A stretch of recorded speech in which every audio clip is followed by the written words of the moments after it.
dropping in upper 70s to low 80s across the valley. Scott? April, have you used one of these much? What is that, Scott? Well, you're going to find out, young lady, because you need to use one of these. Rosie is here because painting is really one of the great ways to make your house worth more. Right? It's a great staycation. Yeah. Trying to save a little money, dress up the house. Painting's a great way to do it very affordably. I bet you're going to start, I mean, you've already taught me a couple things. I bet you're going to start by saying you really have to spend the money on a paintbrush and get a good one. As a matter of fact, prior to the segment, I've already told you everything I need to, so I'll just go back here. No, you're the expert. Don't go anywhere. Listen, a couple things. This is painting 101, okay? And just a couple things will make your painting job really stand out. And, you know, just because you painted your college dorm with toothpaste, does it, 20 years ago, doesn't mean you're a painter. Yeah. Couple little tips. If you're ever trying to make a straight line, go ahead and invest in a taping machine, okay? You can lay this thing down, and the rigidity of the paper allows you to make a much straighter line. Now, the alternative to that, is you're in here trying to do it by hand with 1-inch tape, and you're going in and out, and it's crazy. Okay, so just invest in a taping machine. Anytime you're trying to mask off between dissimilar materials, dissimilar colors, or make a differentiation between material. One thing I never want to see y'all do or hear y'all do, I'll come over to your house, I'll rip all the paint out of your storage closet, and I'll dump it in the front yard. Never open a paint can with a screwdriver. Uh-oh. Never. Why? Because you have to crimp You're right the about edge. that, yeah. You know how much one of these paint can openers costs? They're free. Yes, that's right.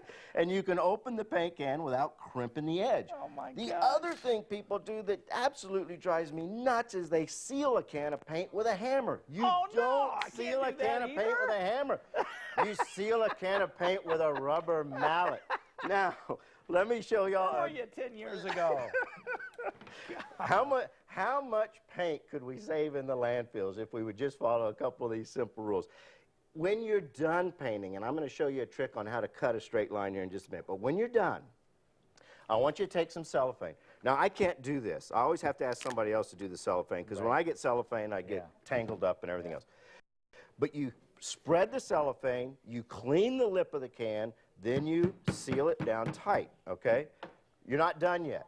When you go to store it, I want you to flip it upside down and store it like this. It creates a complete air pocket that no air can get to this paint. It'll keep 3, 4, 5 years like that. Cellophane, sealed tight with a rubber mallet, stored upside down. You can put a daub of paint here and put Scott's bathroom or whatever. All right, there's 3 things I've been doing wrong. What else? Never throw away your sleeve. 4. Okay?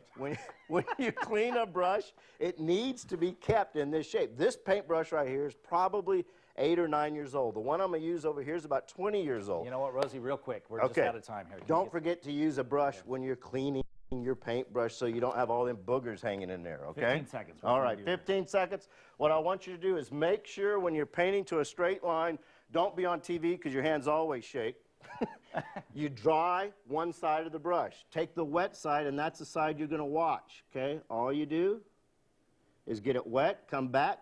Most people, you leave the brush too dry, and they got to go over and over and over and over. Well, that's when it gets on the glass. Rosie, there's like 6 things I've been doing wrong all these years. Leave the brush wet on this side where you can see it, and you can just watch the paint fall off. Oh, man, now it's so much easier. If only I could get him to come over and actually do the work, but I don't think he's going to do that. All right, we are going to take a quick break here.